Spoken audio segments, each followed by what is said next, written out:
व्यासपीठावर उपस्थित सर्व सन्माननीय अतिथी,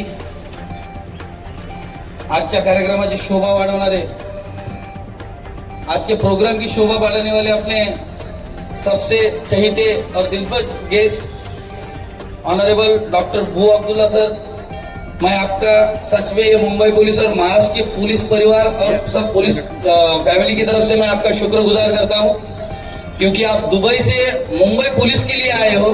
ये सबसे बहुत बड़ी बात है हमारे मुंबई पुलिस के लिए। और एक बात बोलना चाहता हूँ, जो 26/11 का जो इंसिडेंस अपने इंडिया पे हुआ था, जिसमें जितने भी पुलिस कर्मचारी हमारे शहीद हुए थे, उनको सबको श्रद्धांजलि का कार्यक्रम देना है। सर आपको आना पड़ेगा, तो आप डायरेक्टली बोले यस मैं आ रहा हूँ। सवेरे 4 बजे आप पहुंच रहे हो इधर और सवेरे इधर प्रोग्राम के अलावा, ये बहुत बढ़िया थे। हमारा इंडिया आपको कभी भूलेगा नहीं और मुंबई पुलिस आपको कभी भूलेगी नहीं। सर जितने भी पुलिस फैमिली है, ये आज का दिन सबके लिए काला दिन होगा, लेकिन हमारे लिए वो सबसे बड़ी काली रात थी। हम पुलिस फैमिली घर पे थे, लेकिन हमारे पिताजी, हमारी माता, हमारी बहनें, हमारे भाई जब वो आतंकवादियों से 2 हाथ दे रहे थे, तब हमारे भी दिल में डर था कि हमारा बाप या भाई जिंदा घर पर आ सकता है कि नहीं। लेकिन ऊपर वाले ने वो आतंकवादियों को भी हमारे मुंबई पुलिस को सामना करते हुए डर पैदा हुआ कि नहीं, हम ये इंडिया और अपने मुंबई पे इसके बाद कभी जिंदगी में नहीं जाएंगे। ऐसा काम हमारे मुंबई पुलिस ने किया है। सर कितने पुलिस अधिकारी कर्मचारी उनको शहादत भी मिली है, उनको ही हम याद करने के लिए कि महाराष्ट्र और मुंबई की पुलिस का सम्मान पूरे देश ने करना चाहिए, पूरे पब्लिक ने करना चाहिए। क्योंकि पुलिस खाली उनको देखने वाला या ड्यूटी करने वाला खाली एक आदमी नहीं है, उसके अंदर भी इंसानियत है। और वो जो खड़ा है वो तुम लोगों की सबकी हिफाजत के लिए ये खडा हुआ आहे। आमच्या मुंबई पोलिसांचं सगळ्यात महत्वाचं म्हणजे सर, सकाळी 7 वाजल्यापासून ते संध्याकाळी 12 वाजेपर्यंत कधी ड्युटी लागते कधी होतं त्यांना वेळ कळत नाही। 8-8 दिवस बापाची, लेकाची, मुलाची, बायकोची, बापाची, मुलाची, आईची, वडिलाची भेट होत नाही। तर 24 तास आपण या देश सेवेसाठी जातोय। तर या पोलिसांचा भी विचार केला पाहिजे, या पोलिसांचा भी सन्मान केला पाहिजे। म्हणून आम्ही त्यांच्या मुलांनी महाराष्ट्र पोलीस बल संघटना स्थापन करून या पोलिसांचा सन्मान वाढण्यासाठी आम्ही हे उपक्रम राबवतोय। हा उपक्रम राबवत असताना आम्हाला खूप अडचणी येत होत्या। सरांना माहिती आहे सर्वांना की ज्यावेळेस आम्हाला कार्यक्रम करायचा होता आम्हाला पण खूप परेशानी झाली। पण ज्या दिवशीपासून सर्व पोलिसांना आणि महाराष्ट्रातील सर्व पॉलिटिकल सर्व लोकांना कळलं नाही, यांचा हेतू फक्त पोलिसांचा सन्मान करणे, पोलिसांच्या बाजूने उभा राहण्याचा आहे। त्यामुळे मी राज्याचे मुख्यमंत्री माननीय श्री देवेंद्र फडणवीस साहेब हे दरवर्षी आपल्या कार्यक्रमाला इथे उपस्थित असतात। आता साहेबांचा मेसेज आला, काही कारणामुळे त्यांना डहाणूला अर्जंट जावं लागलं। पोलीस कमिशनर ऑफिसला पण साहेब गेले, पण तिथून तो एक लई छोट्या 2 ते 3 मिनिटांमध्ये परत गेले।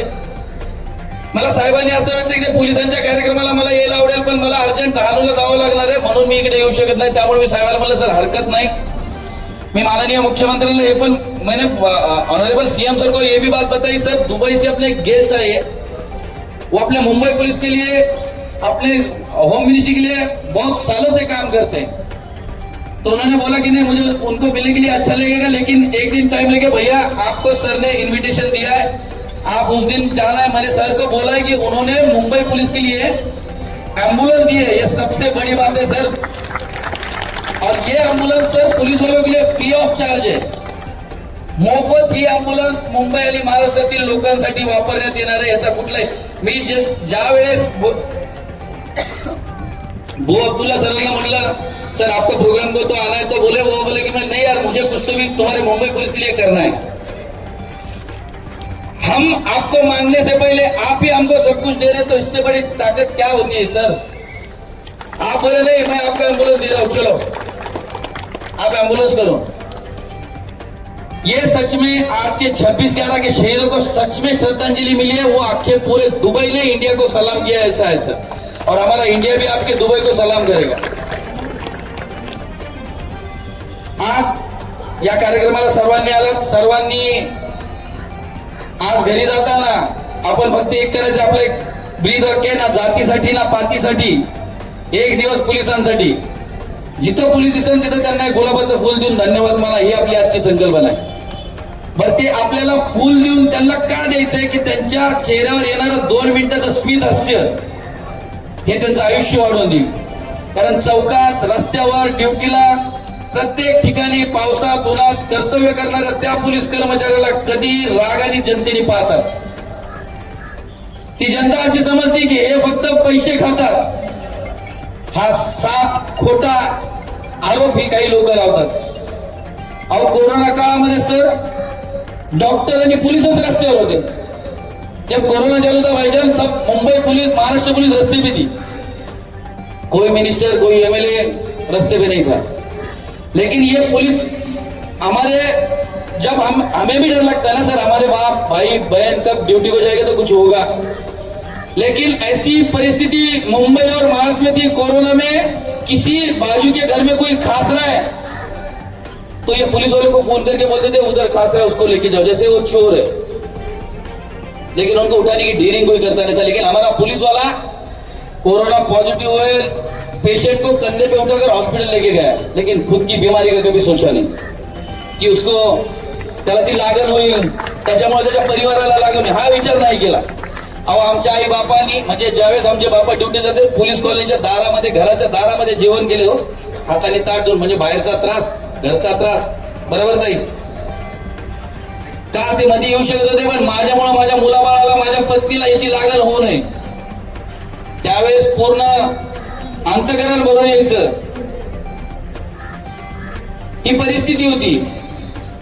पण महाराष्ट्र पोलीस बल संघटनेच्या माध्यमातून या प्रत्येक पोलिसाचा ताण कमी करण्यासाठी महाराष्ट्र पोलीस बल संघटनेचा प्रत्येक युवक शेवटच्या श्वासापर्यंत या पोलिसांच्या पाठीशी उभा राहील. सर, तुम्ही मला खूप वर्षापासून ओळखता. अब्दुल्ला सर, भी पिछले 2 साल पहले भी आए थे एक दिन. तो सर मैं 9 वर्ष झाले मी महाराष्ट्र पोलीस बल संघटनेच्या माध्यमातून महाराष्ट्र पोलिसांसाठी काम करतो. पण सर, आमच्या संघटनेच्या कुठल्याच लाईन बरोबर, कुठल्याच पदाधिकाऱ्यावर एक डाग पण नाहीये की तुम्ही खोटं बोललात, पैसे खाल्लेत, धोका दिलाय, असं एक पण नाहीये. ठीक आहे, आम्ही एखादा विषय हातात घेतला तर त्याला आम्हाला वेळ लागू शकतो, पण ते काम पूर्ण केल्याशिवाय आम्ही शांत बसत नाही. ते समाधान पण आम्हाला आहे. आणि सगळ्यात महत्वाचं, माननीय मुख्यमंत्र्यांनी एक निरोप दिला, ते सर्वांसमोर सांगायचं आहे. ज्या आमच्या पोलीस पत्नी आणि मुंबई, ठाणे, रायगड, नवी मुंबई या सगळ्या पोलीस पत्नी ज्या वाट बघतात, ज्यांना हक्काचं घर पाहिजे, येत्या काही दिवसात माननीय मुख्यमंत्र्यांनी आदेशित केले की 40,000 घरं मुंबई पोलिसांना हक्काची मिळणार आहेत. मी त्याबद्दल या कार्यक्रमामधून माननीय मुख्यमंत्र्यांचे खरंच आभार मानतो. आजपर्यंत जे जे प्रश्न माननीय मुख्यमंत्र्यांकडे आपण घेऊन गेलो, ते प्रत्येक प्रश्न माननीय मुख्यमंत्र्यांनी सोडवलेले आहेत. आज पण आता इलेक्शन चालू आहे महाराष्ट्रात. आपल्या कार्यक्रमाला ते प्रत्येक वर्षी असतात, हे सर्वांना माहिती आहे. याही वर्षी फायनल झालं होतं, पण मुख्यमंत्री आहेत, अचानक कुठली गोष्ट होऊ शकते. एवढं असताना, एवढ्या बिझी शेड्यूल मधून असताना साहेबांनी मला कळवलं, राहुल मला डहाणूला जावं लागणार आहे, या वर्षीचा कार्यक्रम मी मुंबई पोलिसांचा समर्पित करतो, मी श्रद्धांजली देतो, यावेळेस तुम्ही समजून घ्या. मी म्हटलं यस सर, काय हरकत नाही, तुम्ही दरवर्षी येतात, तुम्ही इथे येऊन जे पोलिसांची कामं करतात ते तिथं बसून पण करतात, त्यामुळे मी खरंच त्यांच्या शब्दात आभार मानतो. इथं जमलेल्या सर्व प्रत्येक अधिकारी, कर्मचारी यांना मी सॅल्यूट करतो. खरं तर सिद्धार्थ कोळे म्हणून सर आपला लाईन बॉयज आहे, उत्कृष्ट आवाज आहे त्याचा, तुम्ही आता ऐकला असेल. त्याचे वडील PSI होते, API होते, पण लाईन बॉय सिंगर झालाय, ऍक्टर झालाय, IPS झालाय, IS झालाय, हे आता सध्या चालू झालंय महाराष्ट्रात. आणि संघटनेच्या माध्यमातून सर आम्ही प्रत्येक पोलीस पाल्याला बळ देण्याचं काम करतोय. त्यामुळे प्रत्येक पोलीस अधिकारी, कर्मचारी हा त्या पद्धतीने पुढे गेला पाहिजे, त्यांनी कर्तव्य केलं पाहिजे. मी जास्त वेळ घेणार नाही, खूप जण सकाळपासून थांबलेत. मी बुआ अब्दुल्ला सर, आपको फिर से दिल से मैं सैल्यूट करता हूं. और ऑनरेबल CM सर ने